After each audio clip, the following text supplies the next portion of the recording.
Hello and good morning everyone. दोस्तों, कैसे आप लोग? स्वागत करता हूं मैं आपका आपके अपने platform A1 IAS YouTube channel पे। आज हम लोग कुछ करंट अफेयर्स को देखेंगे और 18th ऑफ दिसंबर के कुछ इंपॉर्टेंट करंट अफेयर्स देखने वाले हम लोग, ठीक है। कल की क्लास 17th ऑफ दिसंबर तक सारे करंट अफेयर्स आपके हो चुके हैं। कल मैंने आपको कुछ क्वेश्चंस दिए थे जो कि आपको आपके टेलीग्राम चैनल A1 IAS पे मिलेगा, ठीक है। वो क्वेश्चंस दिए हुए थे, आज हम लोग उसको सॉल्व करते हुए आगे बढ़ेंगे। ये सारे करंट अफेयर्स 17 दिसंबर का जो कल का लेक्चर है उसमें से निकाला हुआ है, ठीक है। तो कल की क्लास अगर आपने अच्छे से करी है तो आप उसको चेक भी कर सकते हैं, ठीक है। देखते हैं, who was the Sherpa of G20 held in India. पहला क्वेश्चन है, शेरपा कौन थे G20 के जो इंडिया में हुआ था 2023 में? ये शेरपा थे अमिताभ कांत, ये चीज आप जानते होंगे, ठीक है। तो अमिताभ कांत आपको नाम ध्यान रखना है। ये कौन है? ये सीईओ भी रह चुके हैं किसके? नीति आयोग के। ये सारी चीज आपको ध्यान रखनी है, ठीक है। नीति आयोग के ये सीईओ भी रह चुके हैं, ये चीज आपको ध्यान रखनी है। अमिताभ कांत करेक्ट लगाया होगा आपने। नेक्स्ट देखते हैं, अगर आपने कल क्लास करी हो तो आपने सही लगाया होगा। नेक्स्ट है अरविंद पनागारिया, इनके बारे में मैंने आपको बताया था।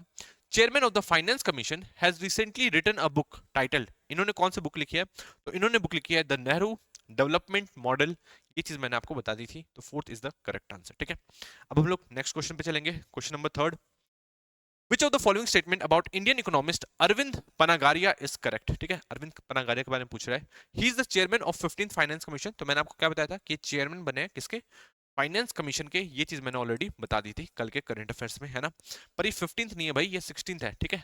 ये 16th है, तो ये फर्स्ट तो रॉन्ग हो गया। यहाँ पे गलती हो जाती है आपसे, आपको ध्यान रखना है। अभी 16th फाइनेंस कमीशन चल रहा है। सेकंड क्वेश्चन है, he has been the vice chairman of NITI Aayog. तो ये मैंने आपको बताया था कि हाँ जी, वाइस चेयरमैन रहे थे। थर्ड देखते हैं, he is the chief economist adviser to the government of India. Wrong. He served as the governor of Reserve Bank of India. ये भी रॉन्ग, ठीक है। तो सेकंड करेक्ट है, थर्ड और फोर्थ रॉन्ग है। फर्स्ट, थर्ड और फोर्थ रॉन्ग है। ये चीज आपसे आपको ध्यान रखनी है। इसमें करेक्ट पूछा था तो सेकंड करेक्ट हो गया, ठीक है। नेक्स्ट देखते हैं, नेक्स्ट क्वेश्चन क्या है, क्वेश्चन नंबर फोर्थ। सारे क्वेश्चन आपको इजी लग रहे होंगे, है ना, क्योंकि कल कल के दिन हम लोगों ने बहुत अच्छी तरीके से इन सारी चीज को कवर किया है, ठीक है। फोर्थ है, who was who of the following जजेस has been charged with misconduct and is going through impeachment process. मैंने आपको क्या बताया था कि अपोजिशन ने काफी बवाल किया पार्लियामेंट के अंदर और इनको इंपीच करने की बात चल रही है। किसको? जस्टिस शेखर यादव, ठीक है। और अगर ये कौन से हाई कोर्ट से ये पूछ लिया जाए तो इलाहाबाद हाई कोर्ट से है। ये चीज आपको ध्यान रखना है, ठीक है। इलाहाबाद हाई कोर्ट से हैं, ये चीज आपको ध्यान रखना है। और इन्हीं को समन किसने कर लिया है? सुप्रीम कोर्ट के कोलेजियम ने समन कर लिया। समन नहीं कहेंगे उसे, बातचीत करने के लिए उन्हें मीटिंग के लिए बुला लिया है। ये चीज आपको ध्यान रखनी है। नेक्स्ट देखते हैं, विच of the following statement is correct regarding the collegium system. Collegium system का पूछा कि इनमें से कौन सी स्टेटमेंट करेक्ट है। देखते हैं, the collegium system is explicitly mentioned in the constitution of India. मैंने आपको कल बहुत अच्छी तरीके से बताया कि कॉन्स्टिट्यूशन ऑफ इंडिया में कोई भी जिक्र नहीं है कोलेजियम सिस्टम का, तो फर्स्ट आप इसको रॉन्ग कर देंगे, ठीक है। सेकंड देखते हैं, the chief justice of India and 4 senior most supreme court जजेस रिकमेंड जुडिशियल अपॉइंटमेंट्स। तो ये भी बिल्कुल करेक्ट है ना। मैंने आपको क्या बताया, कोलेजियम में एक तो chief justice of India, 4 senior most जजेस होते हैं, सेकंड करेक्ट है। थर्ड देखते हैं, the government can reject the collegium's recommendation without providing reasons, ठीक है। तो ये रॉन्ग है। कैसे रॉन्ग है? मना तो नहीं कर सकती गवर्नमेंट, ठीक है, पर अपॉइंटमेंट को डिले कर देती है। नहीं तो उसके जो भी प्रॉब्लम होती है वो सीधा जाकर बता देती है किसको? चीफ जस्टिस ऑफ इंडिया को। और अगर फिर भी कोलेजियम सिस्टम ने फिर से रिकमेंड किया नाम तो फिर गवर्नमेंट को एक्सेप्ट करना पड़ता है। ये चीज आपको ध्यान रखनी है, ठीक है। थर्ड हो गया रॉन्ग, रिजेक्ट नहीं कर सकती। और देखते हैं, high court collegium is led by chief justice of that high court and 2 senior most जजेस। ये आपको ध्यान रखना है। सीनियर सुप्रीम कोर्ट में क्या होता है, 5 जजेस होते हैं टोटल, एक सीजीआई प्लस 4 सीनियर मोस्ट जजेस। और हाई कोर्ट में एक chief justice of high court और 2 सीनियर मोस्ट जजेस। ये आपको ध्यान रखना है, ठीक है। तो second and fourth is correct, तो सेकंड एंड फोर्थ भी इज करेक्ट। ये चीज आपको ध्यान रखनी है, ठीक है। आई थिंक आप ये सारे क्वेश्चन अच्छी तरीके से कर पा रहे होंगे। अगर क्वेश्चंस अच्छे लगे तो आपको इसी तरीके से टेलीग्राम पे पहले खुद से सॉल्व करके देखना है। नहीं समझ में आएगा तो आप नेक्स्ट डे आकर मेरी क्लासेस को देखेंगे, ठीक है। नेक्स्ट देखते हैं, अब आज के करंट अफेयर्स देखने वाले हैं। ये करंट अफेयर्स हम लोग 18th ऑफ दिसंबर के कर रहे हैं, ठीक है। 18th ऑफ दिसंबर के फर्स्ट टॉपिक है, impeached South Korea president defies summon in martial law probe, ठीक है। मैंने आपको क्या बता रखा है कि साउथ कोरिया में अभी हाल फिलहाल में ही मार्शल लॉ लगा दिया गया था। ये चीज मैं ऑलरेडी आपको बता चुका हूँ, ठीक है। इनके प्रेसिडेंट का नाम मैंने आपको बताया, इनके प्रेसिडेंट का नाम है यून सू क्योल। यून सू क्योल, ये आपको नाम ध्यान रखना है। ये नाम पक्का आपके एग्जामिनेशन में आने वाला है। यून सू क्योल कौन है तो आपको ध्यान रखना है, ये नॉर्थ कोरिया नहीं, ये साउथ कोरिया के प्रेसिडेंट है। ये आपको ध्यान रखना है, ठीक है। अभी इनको हाल फिलहाल में इम्पीच कर दिया गया। इम्पीच करने के बाद प्रेसिडेंट ने खुद से अभी रिजाइन नहीं मारा, इम्पीच हो गए वो। ठीक है, बट अभी भी वो प्रेसिडेंट के पद पे अभी भी बरकरार है, ठीक है। तो वहाँ की जो एजेंसीज हैं वो इन पे प्रोब करना चाहती थी कि भाई आपने देश के खिलाफ इतना बुरा काम क्यों किया, ठीक है, आपने अपने इंटरेस्ट को पूरा करने के लिए इमरजेंसी क्यों लगाई। बट अब ये लॉ अथॉरिटीज के सामने पेश भी नहीं हो रहे हैं, ये चीज आपको ध्यान रखनी है, ठीक है। ये देश छोड़ के नहीं भाग सकते हैं क्योंकि पार्लियामेंट ने एक मोशन पास किया है कि अब ये देश छोड़ के नहीं भाग पाएंगे, ये चीज आपको ध्यान रखनी है, ठीक है। अभी मेन चीज आप ये ध्यान रखेंगे कि साउथ कोरिया के प्रेसिडेंट कौन है, यून सू क्योल, जिन्होंने मार्शल लॉ भी लगाया है, ये चीज आप ध्यान रखेंगे, ठीक है। नेक्स्ट देखते हैं, नेक्स्ट क्या है, Bayrou meets Le Pen in effort to form new French government, ठीक है। अब बेरो के बारे में मैंने आपको बता रखा था, बेरो क्या है, नए फ्रांस के पीएम बने हैं, ये आपको ध्यान रखना है, नए फ्रांस के पीएम बने हैं, पीएम फ्रांस के नए पीएम बने हैं, इनका नाम क्या है, इनका नाम है फ्रांसिस फ्रांसिस बेरो, ये आपको ध्यान रखना है, ठीक है। फ्रांसिस बेरो, ये चीज आपको ध्यान रखना है। इससे पहले कौन थे, इससे पहले थे माइकल बर्नियर और उससे पहले गैब्रियल अटल, आपको ध्यान होगा, ठीक है। गैब्रियल अटल के बारे में बताया था कि वो सिर्फ 34 ईयर्स के थे और वो यंगेस्ट प्राइम मिनिस्टर बने थे कहाँ के, फ्रांस के। आपको थोड़ा चीजों को लिंक करके पढ़ना होगा तभी आप कंप्लीट कर पाओगे। तो अगर आपसे पूछा जाए कि फ्रांसिस बेरो कौन सी कंट्री से रिलेट करते हैं, तो आप चुपचाप इसको लगा के आ जाओगे कि फ्रांस से रिलेट करते हैं, या आप इसको क्लिक करके आ जाओगे, ये चीज आपको ध्यान रखनी है, ठीक है। सेकंड चीज आपको ध्यान रखनी है मराइन लेपेन के बारे में, ठीक है। क्या नाम है, मरीन बोल दो, मरीन लेपेन, मरीन लेपेन, ठीक है। ये राइट विंग की लीडर है, जो फार राइट होता है ना, फार राइट ग्रुप जो अल्ट्रा नेशनलिस्टिक होता है, ठीक है, उनकी लीडर है मरीन लेपेन। तो अगर आपसे क्वेश्चन पूछा जाए कि मरीन लेपेन कौन सी कंट्री से रिलेट करती है, तो आपको ध्यान रखना है कि ये फ्रांस से रिलेट करती है, ये आपको ध्यान रखना है, ठीक है। ये फार राइट लीडर है कहाँ की, फ्रांस की, ये आपको ध्यान रखनी है। इनके भी काफी अच्छे इस बार मार्क्स आए हैं, मार्क्स मतलब अच्छी सीट्स आई हैं कहाँ पे, फ्रांस के असेंबली में, ये चीज आपको ध्यान रखनी है। नेक्स्ट न्यूज की तरफ हम लोग आगे बढ़ेंगे। नेक्स्ट न्यूज है, India should diversify IT exports to navigate Trump led trade era, ठीक है। तो ये एक ऑर्गेनाइजेशन ने बोला, ऑर्गेनाइजेशन है ग्लोबल ट्रेड रिसर्च इनिशिएटिव, ठीक है। तो ये एक एनजीओ है, इसने बोला है कि इंडिया को अपने जो एक्सपोर्ट्स हैं उसको डाइवर्सिफाई करना पड़ेगा, ठीक है। आपको पता है कि इंडिया का एक सिग्निफिकेंट अमाउंट ऑफ एक्सपोर्ट्स है आईटी एक्सपोर्ट्स, आपको ध्यान रखना है, ठीक है। आईटी कैपिटल भी कहा जाता है इंडिया को, ये चीज आप जानते होंगे। इंडिया के एक्सपोर्ट्स देखा जाए तो काफी सिग्निफिकेंट अमाउंट में है, अराउंड 205 बिलियन डॉलर्स के आसपास है, ये चीज आपको ध्यान रखना है। 2023 बिलियन डॉलर्स के आसपास है, 2023-24 में, ये चीज आप ध्यान रखेंगे, ठीक है। इसमें से 50% से ज्यादा तो अकेले यूएसए को ही एक्सपोर्ट करते हैं हम लोग, आईटी से रिलेटेड चीजें एक्सपोर्ट करते हैं किसको, यूएसए को, और 30% के आसपास यूरोप को करते हैं, ये चीज आपको ध्यान रखना है, ठीक है। और बाकी में और सारी कंट्रीज 20% में और सारी कंट्रीज जाती हैं। तो काफी ज्यादा अहम हो जाता है किसके लिए, यूएसए के साथ अच्छे रिश्ते होना इंडिया का, ये चीज आप ध्यान रखेंगे, ठीक है। अब वहां पे आ गए ट्रम्प। जब ट्रम्प का पहला एरा आया था, ठीक है, ट्रम्प का जो फर्स्ट पीरियड था, उस टाइम काफी ज्यादा प्रॉब्लम हुई थी इंडिया और यूएसए के बीच में। क्यों, क्योंकि इंडिया कहता है कि हमें डेटा लोकलाइजेशन चाहिए, क्योंकि आपकी बड़ी बड़ी कंपनीज है ना, यहाँ से डेटा निकलता है, हमारे नाम, हमारे जितने भी लोग हैं यहाँ पे, उनके नाम, उनका डेट ऑफ बर्थ, उनसे रिलेटेड पर्सनल इंफॉर्मेशन सारी अमेरिका के बड़े बड़े सर्वर्स में स्टोर है, ठीक है। ये गलत बात है, आपको, आपकी बड़ी कंपनी है, यहाँ पे काम कर रही है, यहाँ से पैसे कमा रही है, तो आपको यहाँ पे भी सर्वर, यहाँ पे ही सर्वर रखना पड़ेगा, ठीक है। यहाँ का डेटा आपकी कंट्री में नहीं जाना चाहिए। और आपको पता है कि डेटा बहुत ज्यादा इंपॉर्टेंट है किसी भी कंट्री को, अगर अपनी सोवरेनिटी का उसको रक्षा करनी है, तो डेटा को उसको संभाल के रखना पड़ेगा, ठीक है। बट हम लोग का सारा डेटा, जैसे हम लोग व्हाट्सएप यूज करें तो सारा डेटा यूएसए के पास है ना। यूएसए देख पाता है कि हम लोग क्या प्रोफाइल पिक चेंज कर रहे हैं, ठीक है। हमारे रिलेटेड सारी डिटेल्स, हम लोग जो डॉक्यूमेंट शेयर करते हैं इधर से उधर, वो सारी डिटेल्स कहीं ना कहीं यूएसए के पास रहती है, ठीक है।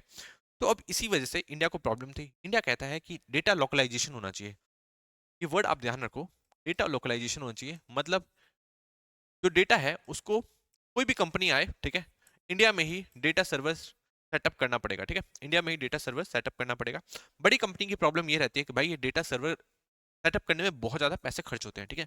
और बहुत सारी कंट्रीज जैसे कि यूएसए है ना, वो तो चाहते भी नहीं है कि यार उधर से कहीं और डेटा उठ के किसी दूसरी कंट्री में जाए, ठीक है। वो अपना डेटा तो रखती है और साथ में और दूसरी कंट्रीज का भी डेटा रखना चाहती है। इसी वजह से प्रॉब्लम होती है किसके बीच में, यूएसए और इंडिया के बीच में, ये आपको ध्यान रखना है, ठीक है। और ट्रम्प अभी दोबारा आ गए हैं, तो फिर से ये इशू हो सकता है। तो इसलिए इस ऑर्गेनाइजेशन ने, जिसका नाम है ग्लोबल ट्रेड रिसर्च इनिशिएटिव, इसने बोला है कि आईटी एक्सपोर्ट से अपने जो आपके एक्सपोर्ट्स हैं उसको थोड़ा सा और डाइवर्सिफाई करो, तभी बात आगे बनेगी, क्योंकि यहाँ पे आपके लिए काफी ज्यादा मुश्किलें हो सकती हैं, ये चीज आपको ध्यान रखनी है, ठीक है। तो ये चीज आपको ध्यान रखनी है। नेक्स्ट देखना है, ये मैंने आपको बता दिया कि 205 बिलियन डॉलर्स के आसपास हमारा क्या है, टोटल एक्सपोर्ट्स है आईटी का। उसमें से 54% अकेले यूएसए के पास है और 31% के आसपास हम लोग यूरोप को एक्सपोर्ट करते हैं, ये चीज आपको ध्यान रखनी है, ठीक है। ये सारा डेटा मैं 2023-24 का आपको बता रहा हूँ, ये चीज आपको ध्यान रखनी है, इसको कवर करते हुए चलना है। नेक्स्ट देखते हैं। और इस एनजीओ ने क्या बताया, और इस एनजीओ ने बताया कि इंडिया को ज्यादा फायदा नहीं हुआ यूएसए और चाइना के ट्रेड वॉर से। आपको पता होगा जब ट्रम्प पावर में आए थे तो वो रशिया के उतना अगेंस्ट में नहीं रहते थे, बट वो चाइना के ज्यादा अगेंस्ट में रहते थे, है ना। और उसी की वजह से ट्रेड वॉर स्टार्ट हो गया था। ये पर्टिकुलर वर्ड आपको ध्यान रखनी है, किसके बीच में, यूएसए और चाइना के बीच में, है ना। तो इस वजह से बहुत सारी कंट्रीज को फायदा हुआ, पर इंडिया को ज्यादा फायदा नहीं हुआ। हम लोग एक्सपेक्ट कर रहे थे कि इंडिया को बहुत फायदा होने वाला है, बट इंडिया को ज्यादा फायदा नहीं हुआ। फायदा हुआ थाईलैंड जैसी कंट्रीज को, और मैक्सिको जैसी कंट्रीज को ज्यादा फायदा हो गया इससे, बट इंडिया को ज्यादा फायदा नहीं हुआ, ठीक है। बट आप ध्यान रखेंगे कि इस बार जब ट्रम्प आ रहे हैं तो चाइना पे तो टैरिफ एडिशनल लगा ही रहे हैं, साथ में मैक्सिको जैसी जो कंट्रीज है उन पे भी एडिशनल टैरिफ लगा रहे हैं, ठीक है। तो फिर से यूएसए और चाइना का ट्रेड वॉर स्टार्ट हो गया है, तो इंडिया के पास काफी अच्छा मौका है इस ट्रेड वॉर का फायदा उठाने का, ये चीज आप ध्यान रखेंगे, ठीक है। नेक्स्ट देखते हैं। ये चीज तो मैंने आपको कवर करवा दी है। नेक्स्ट देखते हैं। नेक्स्ट न्यूज क्या है। नेक्स्ट न्यूज है, Sonowal unveils Jalvahak scheme to boost cargo movement via inland waterways, ठीक है। तो आपको पता ही है कि सामान को अगर इधर से उधर पहुंचाना हो तो ट्रांसपोर्टेशन की हेल्प लेनी ही पड़ेगी, है ना।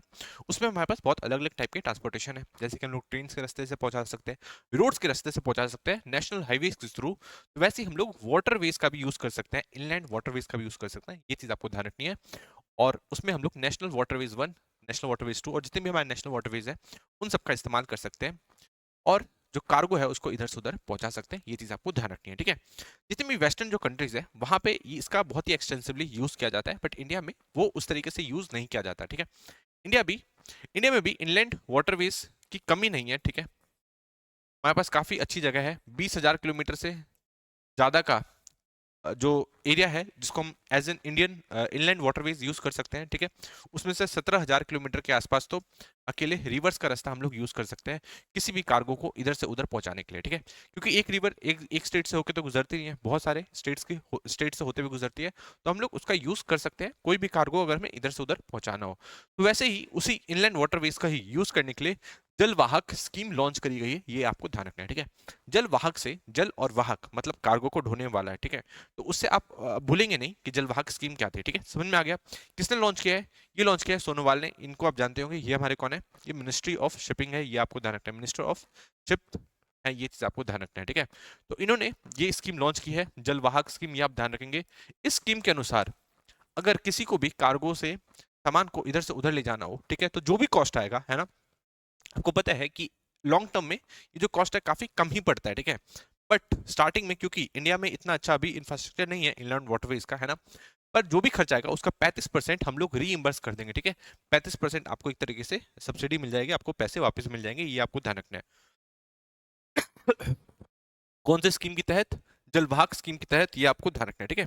इसके बारे में हम ध्यान रखेंगे। जलवाहक स्कीम किस चीज के लिए है, जलवाहक स्कीम इनलैंड वाटरवेज के लिए है। पहली चीज तो आपको ये ध्यान रखनी है, किसके लिए है, इनलैंड वाटरवेज के लिए है।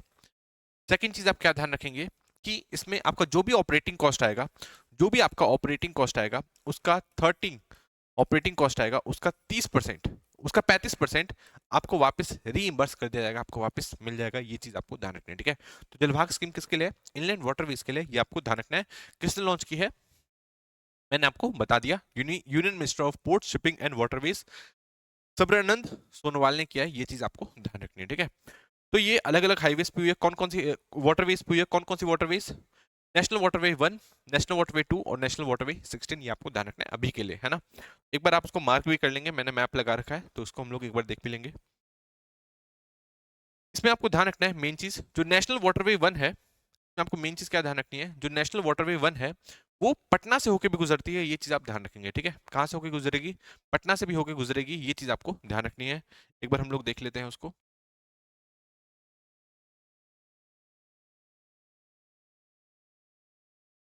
इसमें देखो नेशनल वाटरवे 1 है, इसमें गंगा रिवर है, ठीक है, और ये पटना से भी होकर गुजरेगी, ये चीज आपको ध्यान रखनी है, ठीक है। ये पटना से भी होकर गुजरेगी, ये चीज आपको ध्यान रखनी है। और नेशनल वाटरवे 2 और नेशनल वाटरवे 16 आप थोड़ा सा मार्क कर लेंगे। नेक्स्ट देखते हैं। नेक्स्ट न्यूज में क्या है, Pakistan drone with narcotic seized near IB in Jammu, ठीक है। तो आपको बताइए कि पाकिस्तान से काफ़ी ज़्यादा ड्रग्स ये सब आते रहते हैं, ठीक है। तो कुछ इस टाइप के ड्रोन से आते हैं ये सारे ड्रग्स। अब उसको मार गिराया गया है कहाँ पे, जम्मू में। ये चीज़ आपको ध्यान रखनी है, ठीक है। पंजाब साइड में भी, राजस्थान साइड में भी ये सेम इशू होता रहता है। पाकिस्तान से हमारा बॉर्डर शेयर लगता है, बॉर्डर हम लोग शेयर करते हैं, तो वहाँ से इस ड्रोन्स के तहत ही ऐसे ड्रग्स लाए जाते हैं इंडिया के अंदर। ये चीज़ आपको ध्यान रखनी है, ठीक है। नेक्स्ट देखते हैं। नेक्स्ट है kidnappers of actor Mushtaq Khan also plan to abduct Shakti Kapoor stage UP cops, ठीक है। तो अब हुआ क्या यार कि ना, कुछ किडनैपर्स थे, 5-6 किडनैपर्स होंगे, ठीक है। उन्होंने किडनैप कर लिया सुनील पाल जी को। इनको आप जानते होंगे, इनकी पिक्चर मैं आपको दिखा देता हूँ, ठीक है। ये कॉमेडियन है, फेमस कॉमेडियन है। तो इनको एबडक्ट कर लिया था उन्होंने, किडनैप कर लिया था वही पुराने वाले स्टाइल में, ठीक है। बहुत दिनों से आपने ऐसा कुछ सुना नहीं होगा। तो इनको एबडक्ट कर लिया और इनसे 20 लाख रुपए फिरौती मांगी गई थी इनके घर वालों से, ठीक है। तो उन्होंने 7.5 लाख देके मामला मामला सेटल कर दिया, तो ये तो निकल के आ गए, ठीक है। फिर इसके बाद एक और को किया, एक और एक्टर को किया, मुस्ताक खान को। उन्होंने मुस्ताक खान ने उनको चकमा दे दिया और उनके गिरफ्त से वो निकल के आगे बिना पैसे दिए ही, ठीक है। अब वो जो किडनैपर्स थे उनका प्लान था कि इनको भी किडनैप किया जाए, किसको, शक्ति कपूर को। ये आप ध्यान रखेंगे, ठीक है। बट उससे पहले ही जो मेरठ पुलिस ने कार्रवाई करी और उन किडनैपर्स को पकड़ लिया और अब वो जेल में चले गए हैं। ये चीज आपको ध्यान रखनी है, ठीक है। नेक्स्ट देखते हैं, नेक्स्ट न्यूज क्या है।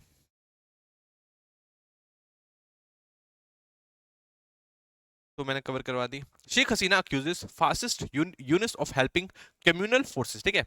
तो शेख हसीना आपको पता है कि फॉर्मर प्राइम मिनिस्टर थे किसकी, बांग्लादेश की, ठीक है। तो अभी विजय दिवस मनाया गया, आपको पता ही होगा, है ना। क्योंकि 1971 में युद्ध हुआ था और हमने पाकिस्तान को बांग्लादेश से अलग कर दिया था। ये चीज आपको ध्यान रखनी है, ठीक है। तो जिस दिन अलग किया था, तो उस दिन बांग्लादेश में विजय दिवस के नाम से मनाया जाता है। ये आपको ध्यान रखना है। इस दिन इस दिन इन्होंने भाषण दिया, किसने, शेख हसीना ने। क्योंकि इनके जो पिताजी थे मुजीबुर रहमान, उन्होंने ही एक तरीके से मदद की थी, मतलब उनका एक अहम रोल था अलग करने में, किसको, बांग्लादेश को, ठीक है। बाद में वो प्राइम मिनिस्टर बने थे वहां के। और उनकी बेटी, इन्होंने कहा है, उस पर अपना बयान दे रही थी, उन्होंने कहा कि जो अभी सरकार है मोहम्मद यूनुस की, वो काफी ज्यादा जो कम्युनल फोर्सेस हैं, ठीक है, उनको एक्टिव करने के पीछे लग रहे हैं, एक्सट्रीमिज्म बढ़ा रहे हैं किसके अंदर, बांग्लादेश के अंदर, और माइनॉरिटी का बुरा हाल कर रहे हैं। ये चीज आपको ध्यान रखनी है। किन्होंने कहा, शेख हसीना का। ये चीज आपको ध्यान रखना है, ठीक है। इनके बारे में आप ध्यान रखेंगे कि 5 बार पीएम रही हैं, ये आपको ध्यान रखना है। और ये सबसे लॉन्गेस्ट सर्विंग वुमेन लीडर रही हैं, ये आपको ध्यान रखना है, ठीक है। ये कौन है, ये लॉन्गेस्ट सर्विंग वुमेन लीडर रही हैं, ये आपको ध्यान रखना है, ठीक है। लॉन्गेस्ट सर्विंग वुमेन लीडर रही हैं, ये आपको ध्यान रखना है। और इनके बारे में आप ध्यान रखेंगे कि 4 बार ये लगातार जीती हैं। ये भी आपको ध्यान रखना है, ठीक है। ये 4 बार लगातार जीती हैं, लगातार ही न्यूज में बनी हुई है, तो हो सकता है इनसे कुछ क्वेश्चन निकल के आ जाए, तो आपको कवर करते हुए चलना है। नेक्स्ट देखते हैं, नेक्स्ट क्या है। नेक्स्ट देखते हैं। Abhishek Manu Singhvi, one nation, one election will face serious constitutional challenges. It violates the basic structure doctrine, ठीक है। तो अभिषेक मनु सिंघवी के बारे में आप जानते होंगे कि ये राज्यसभा के मेंबर है, ठीक है। ये राज्यसभा में ये एमपी हैं। और ये क्या है, इन्होंने कहा है, ये बहुत बड़े वकील भी हैं। तो इन्होंने कहा कि जो वन नेशन वन इलेक्शन वाला जो पूरा कॉन्सेप्ट है, ये बिल्कुल गलत है और ये हमारे बेसिक स्ट्रक्चर को वायलेट करता है। ये किसने कहा, ये अभिषेक मनु सिंघवी ने कहा, ठीक है।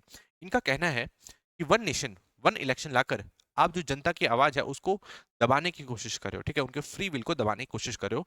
बट इनको इसका भी जवाब देना चाहिए कि जो आवाज है वो तो पार्लियामेंट में बैठी हुई है ना। जो लोगों की, जनता की आवाज है वो पार्लियामेंट में बैठी हुई है, और पार्लियामेंट से ही गवर्नमेंट निकल के आई है। तो गवर्नमेंट ही कैसे विल को दबा रही है, आपको कैसे पता चला कि वो फ्री विल को दबाने की कोशिश करी है, ठीक है। क्योंकि ये चीज कोर्ट में तो डिसाइड हो नहीं सकता, मुझे नहीं लगता ये चीज कोर्ट में डिसाइड होना चाहिए।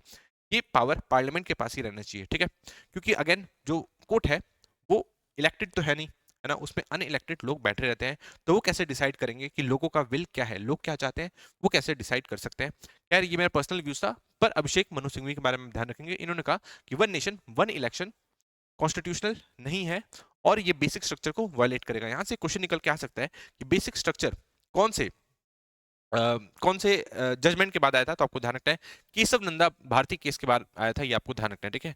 केशव नंदा भारती केस के बाद आया था, ये आपको ध्यान रखना है। केशव नंदा भारती केस के बाद आया था, ये चीज आप ध्यान रखेंगे। भारती केस के बारे में आया था, कब हुआ था, 1973 में हुआ था, ये आपको ध्यान रखना है। और यहीं से निकल के आया था बेसिक स्ट्रक्चर डॉक्ट्रिन, ये आपको ध्यान रखना है, ठीक है।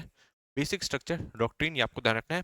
बेसिक स्ट्रक्चर डॉक्ट्रिन में इसको डिसाइड कौन करता है, वो क्या चीज बेसिक स्ट्रक्चर का पार्ट होगी, क्या चीज बेसिक स्ट्रक्चर का पार्ट नहीं होगी। तो आपको ध्यान रखना है कि कोर्ट्स डिसाइड करती है, सुप्रीम कोर्ट डिसाइड करती है कि क्या चीज बेसिक स्ट्रक्चर का पार्ट हो सकती है, क्या चीज बेसिक स्ट्रक्चर का पार्ट नहीं हो सकती, ठीक है। ये कॉन्स्टिट्यूशन में बेसिक स्ट्रक्चर का कोई भी जिक्र नहीं है, ये चीज आपको ध्यान रखनी है। जैसे कि कोलेजियम जजमेंट्स की उपज है, तो वैसे ही जो बेसिक स्ट्रक्चर है ये अलग अलग जजमेंट्स की उपज है, ठीक है।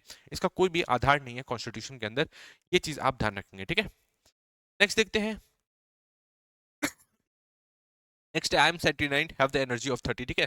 तो ब्राजील ब्राजील के प्राइम मिनिस्टर जो कि काफी फेमस है, इसका नाम है लूला दा सिल्वा, ये आपको ध्यान रखना है। इसका नाम है लूला दा सिल्वा, ये ब्राजील के प्राइम मिनिस्टर है, आपको प्रेसिडेंट है, ये आपको ध्यान रखना है।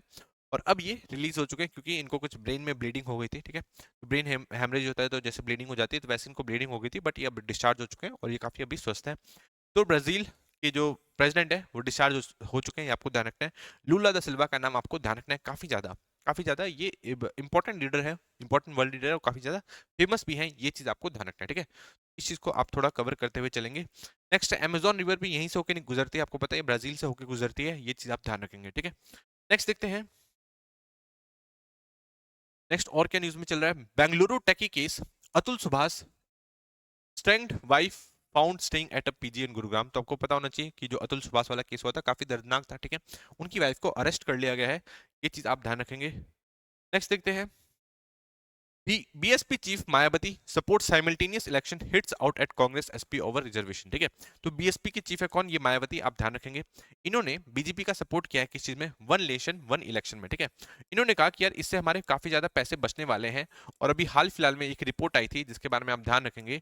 उसमें कहा गया कि वन नेशन वन इलेक्शन होता है तो हमारा जो जीडीपी है वो 1.5% बढ़ जाएगा, ये चीज आपको ध्यान रखना है, ठीक है। 1.5% बहुत ही ज्यादा मात्रा होता है, ठीक है। उतने मात्रा में हमारा जीडीपी बढ़ जाएगा अगर हम सारे इलेक्शन एक साथ कराते हैं, ये चीज आपको ध्यान रखना है, ठीक है।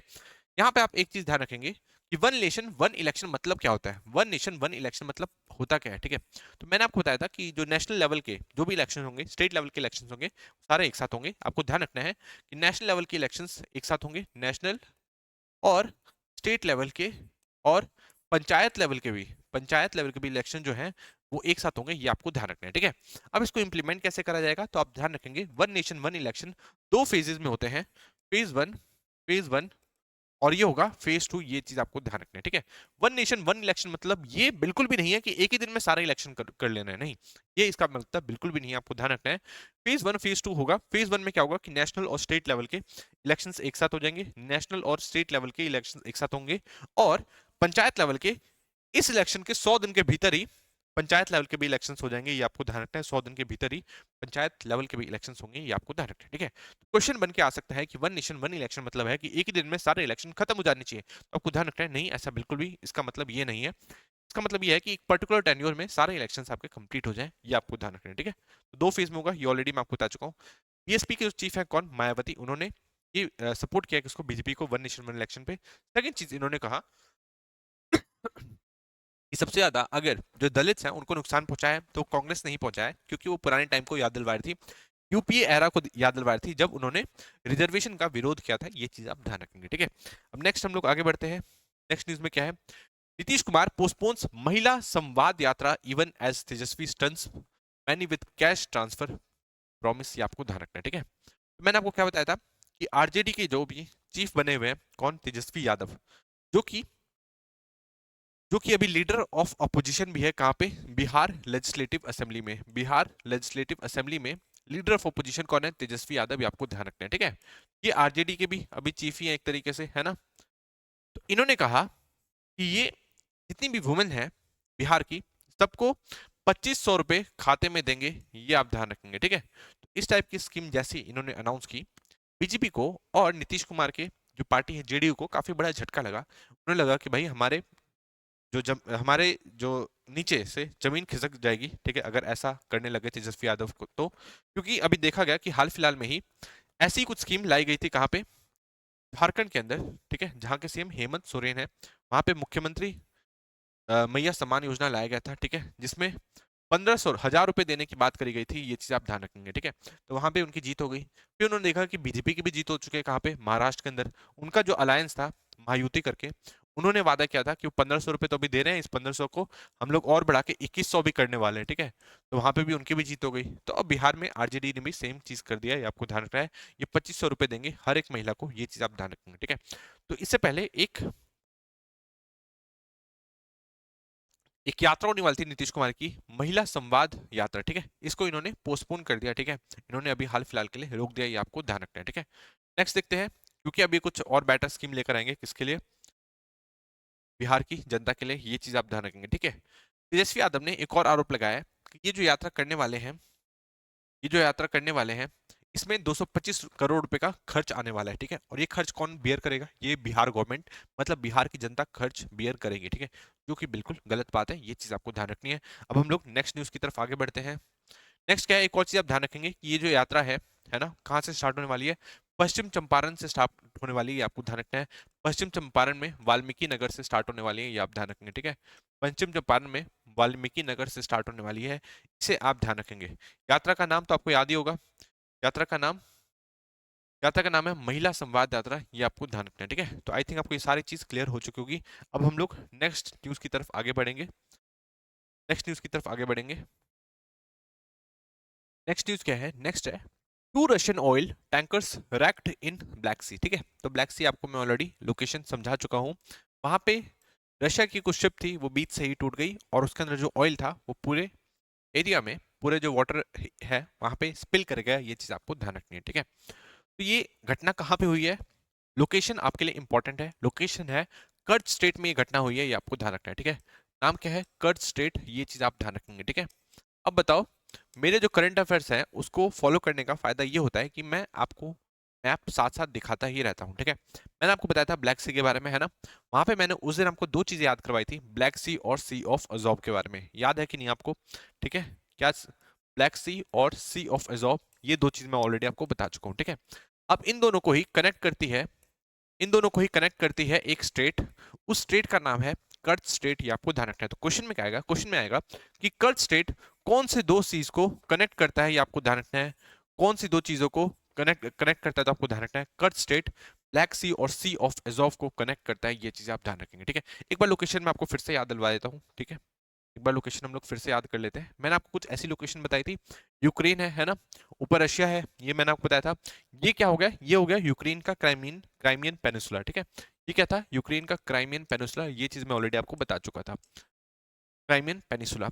इसको ही एनेक्स कर लिया था किसने, रशिया ने, कब, 2014 में, ये चीज आप ध्यान रखेंगे, ठीक है। 2014 में रशिया ने इसको एनेक्स कर लिया था।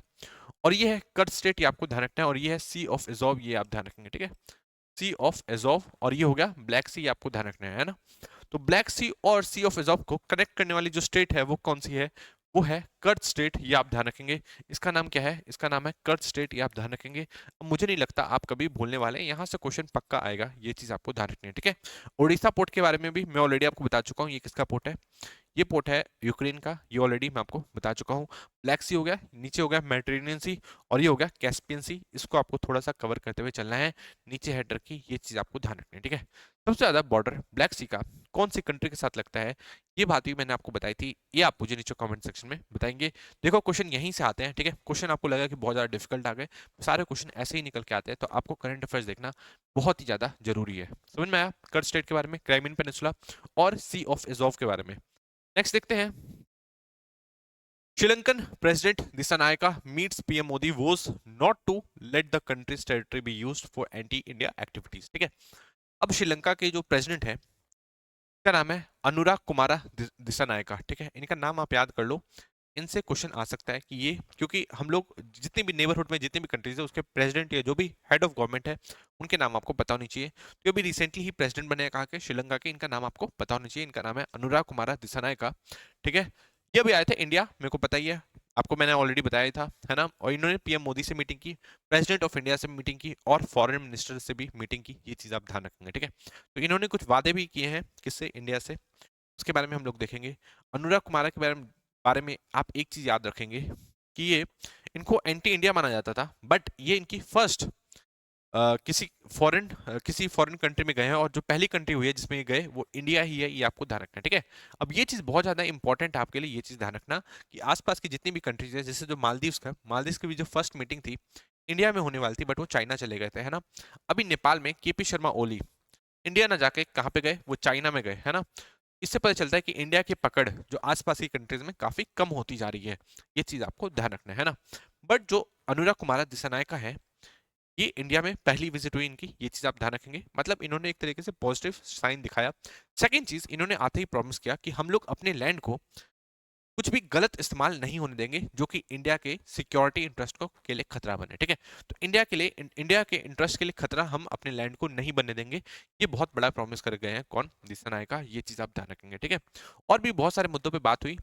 इसके लिए हो सकता है मैं एक अलग ही आपसे आपके लिए 5-10 मिनट का लेक्चर लेके आऊं, क्योंकि बहुत सारी बातें इन दोनों के बीच में हुई है, ये आपको ध्यान रखना है, ठीक है। तो इन्होंने कहा कि कोई भी इस मैनर में यूज नहीं किया जा सकता, that is detrimental to the interest of India. और इन्होंने कहा कि इंडिया और श्रीलंका का जो इंटरेस्ट है, सिक्योरिटी इंटरेस्ट है, वो एक दूसरे से लिंक्ड है ना, क्योंकि इंडिया और रशिया की लोकेशन तो बहुत पास में ही है। और इन दोनों के बीच में क्या है, इन दोनों के बीच में पाक स्टेट है, ये चीज मैं ऑलरेडी आपको बता चुका हूँ, ठीक है। तो दोनों की जो सिक्योरिटी है लगभग लगभग जरूरी है और एक दूसरे से इंटरलिंक्ड है, ये चीज आप ध्यान रखेंगे। नेक्स्ट देखते हैं, नेक्स्ट और क्या बातें करी गई।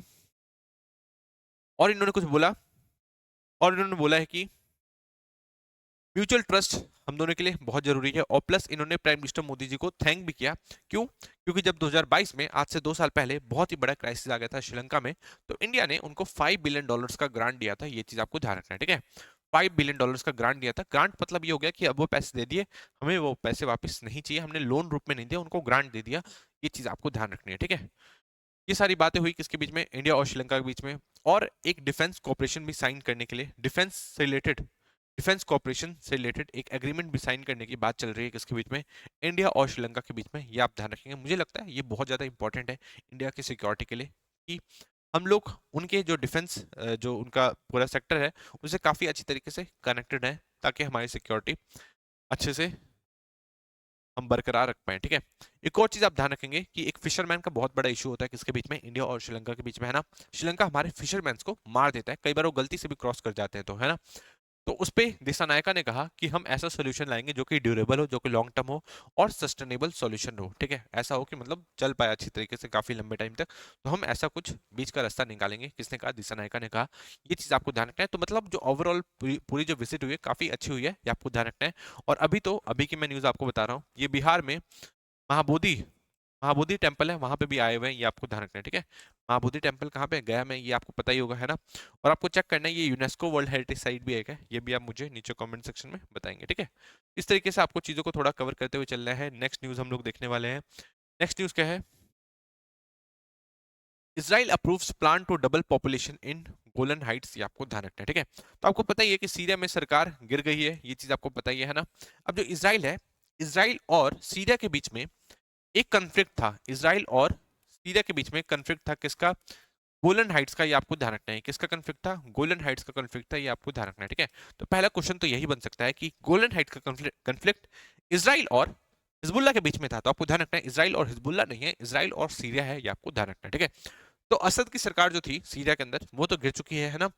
अब इसराइल ने क्या किया, गोलन हाइट्स पे उन्होंने इलीगली तरीके से वहां पे अपने जो सिक्योरिटी पर्सनल थे उनको डिप्लॉय कर रखा था, ठीक है। अब उन सिक्योरिटी पर्सनल को और भी आगे बढ़ने के लिए कह दिया कि और जितनी जमीन कब्जा सकते हो और जमीन कब्जा लो, ठीक है, इलीगली, है ना। अभी भी पूरी दुनिया, इंडिया भी उसको इलीगल मानता है कि इसराइल ने गलत तरीके से गोलन हाइट्स को कब्जा रखा है, बट यूएसए ही मानता है कि नहीं, नहीं, इस पे तो इसराइल का ही अधिकार है, ठीक है। नहीं तो पूरा वर्ल्ड मानता है कि गोलन हाइट्स को इसराइल को नहीं कब्जाना चाहिए, बट इसराइल अब और भी जमीन कब्जाते हुए जा रहा है, ठीक है। आपको पता ही है कि जो वहाँ के रिबेल थे, उन्होंने एक तरीके से अपनी ही सरकार को गिरा दी, रिबेल कर लिया, रिबेल थे वो, है, उन्होंने अपनी सरकार को गिरा दी, और वो भी अब कुछ नहीं कर पा रहे। इसराइल बहुत ही तेजी से आगे बढ़ता जा रहा है, ये चीज आपको ध्यान रखनी है। नेक्स्ट देखते हैं, गोलन हाइट आपको ध्यान रखना है, इसको बहुत सारी कंट्रीज ने, कतर ने, सऊदी अरेबिया ने, यूएई ने, इवन टर्की ने कंडेम किया है। इंडिया की तरफ से अभी कुछ वैसा बयान नहीं आया, ये चीज आप ध्यान रखेंगे, ठीक है। नेक्स्ट देखते हैं, ऐसे हम लोग को इसमें लफड़े में पढ़ने की ज्यादा जरूरत है नहीं, है ना, हम लोग क्यों पढ़े। नेक्स्ट देखते हैं, आप final list out Kejriwal to contest from November from New Delhi, ठीक है। तो माना जाता है कि हो सकता है कि जो केजरीवाल है वो इस बार चुनाव नहीं लड़े, वो अपनी वाइफ को उतार दे, ठीक है। बट ये फिर से चुनाव के लिए उतरने वाले हैं, ये चीज आपको ध्यान रखना है। अरविंद केजरीवाल कहाँ के, ये दिल्ली के सीएम है, 3 टर्म के सीएम रह चुके हैं, ये आपको ध्यान रखना है, ठीक है। एक टर्म तो उनका छोटा सा था, आई थिंक एक महीने का था या 20 दिन का था, ठीक है। फिर सेकंड और थर्ड टर्म ये पूरा करें, ये चीज आप ध्यान रखेंगे, ठीक है। इस बार एक फेमस टीचर को भी मिली है इसमें जगह। देखते हैं नेक्स्ट, आगे देखते हैं। अभी सीएम कौन बनी थी, अभी सीएम बनी है आतिशी मारलेना, आपको ध्यान रखना है, जो कि 3rd नंबर की तीसरी वुमेन है, वुमेन सीएम है, ये आपको ध्यान रखना है, तीसरी वुमेन सीएम है, ये आपको ध्यान रखना है, दिल्ली की आतिशी मारलेना। 1st नंबर पे कौन थी, पहली थी सुषमा स्वराज, आपको ध्यान रखना है, सुषमा स्वराज, ये आई थिंक 1988 में बनी थी, मेरे को एग्जैक्टली याद नहीं है, एक बार चेक कर लेना, 1988 में। बहुत ही कम दिन के लिए रही थी, आई थिंक 20 साल के लिए, 20 दिन के लिए रही थी, उसके बाद ये हट गई थी, रेजिग्नेशन दे दिया था इन्होंने।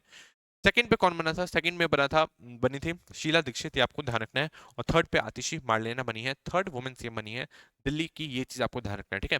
अब बहुत लोगों को सुषमा स्वराज के बारे में पता ही नहीं है कि कभी दिल्ली की सीएम भी रही है, तो इसलिए आपको ध्यान रखना है कि दिल्ली की सीएम भी रही है ना। तो अगर आए कि सेकंड वुमेन सीएम है आतिशी मार्लेना, तो आपको ध्यान रखना है आतिशी मार्लेना सेकंड नहीं थर्ड सीएम है, ये आप ध्यान रखेंगे, ठीक है। और शीला दीक्षित के बारे में तो आप जानते ही हैं, ये काफी इन्होंने काफी कुछ किया है दिल्ली के डेवलपमेंट के लिए, ये चीज आप जानते हैं, ठीक है। इसी के साथ आज की वीडियो को हम समाप्त करेंगे। क्वेश्चन जो है वो मैं आपको दे दूंगा टेलीग्राम में, आपको सॉल्व करना है अभी जाते ही, है ना। क्वेश्चन सॉल्व करेंगे और अगले दिन हम लोग फिर से उसको डिस्कस करने वाले हैं। इसी के साथ मैं आज की वीडियो को समाप्त करूंगा। Thank you so much.